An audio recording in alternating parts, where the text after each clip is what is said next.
This is NewsBreak26 in southwest New Brunswick. I'm Vicki Hogarth. Here's what's happening in our part of the world. Some Campobello Island residents are disappointed that the provincial government has not given an earlier start date for the seasonal ferry that connects Campobello to Deer Island. The ferry gives islanders access to the mainland without having to cross the U.S. border by bridge, which has become an increasingly important issue during the COVID-19 pandemic. At this point, the ferry is scheduled to start up to Campobello on June 29th, but we are looking at options to move that forward. Justin Tinker, chair of the Campobello Year-Round Ferry Committee, provided CHCO with the following statement. Premier Higgs' announcement of a June 29th starting date for the seasonal Deer Island Campobello Ferry is both disappointing and indicative of no honest effort made by the province to improve direct access to the Canadian mainland in the midst of a global pandemic. The Campobello Island Ferry Committee strongly encourages provincial and federal governments to partner together and right this wrong.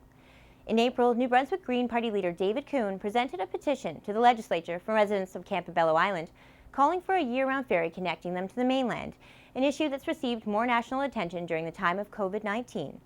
I spoke with Kuhn recently about why he believes it's important for Campobello to be connected to the mainland by a year-round ferry, not just a seasonal connection. Under the current situation, I think that the federal government would be very open to providing financial support to help get a year-round ferry up and running, and that would be tremendous, a real game changer, I think, for New Brunswick to have the last island of all the islands in New Brunswick to be finally connected year-round to the mainland. Sunbury Shores Arts and Nature Centre is finding creative ways for artists to display their work for the public while still practicing safe social distancing. St. Andrews artist Alana Baird came up with the idea of doing an artist in residence in the window of the gallery. Onlookers can stop and watch the artist of the week at work while checking out some of their finished pieces on display. Baird was the first artist to spend a week in the gallery window working on prints. It's a different view from my studio. I'm still working during the quarantine, but working alone, and this gets me out in the public, out of my regular groove, and makes life interesting again. I get to see my community. An e-commerce site is available for onlookers wishing to purchase some of their works that catch their eye. Next week, Renata Ruska-Shelton is coming in, and then we have Teresa McKnight. She's actually going to be doing a painting from looking outside, so if people are interested and they stand here long enough, they might be in it. St. Stephen will celebrate its 150th birthday in 2021, and already preparations for the big celebration are underway. The town has been inviting locals to enter a logo and slogan contest to officially mark the milestone year. We really want to brand it right from the get-go. So the very first thing that we want to do is come up with a logo and a slogan for 2021.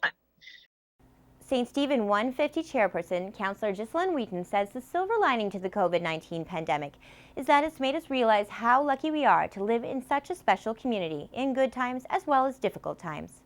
I think when you're kind of stuck here, like, it gives you a chance to look around and see what you have, and you know, how you can bring it up to, you know, to the community and people outside as well. The winner of the logo contest will be announced on the town's 149th birthday on May 17th.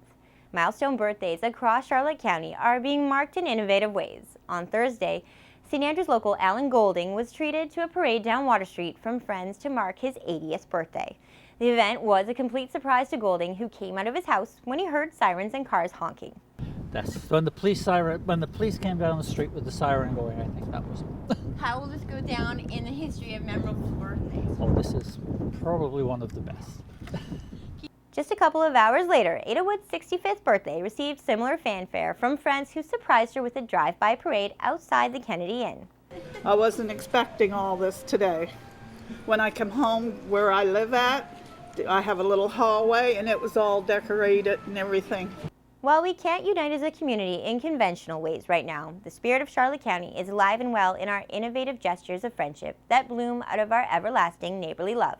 That's all the news I have for you. For more stories and online exclusives, follow us on Facebook at CHCO.TV. A news and public affairs production of CHCO-TV, New Brunswick's only source for independent community television.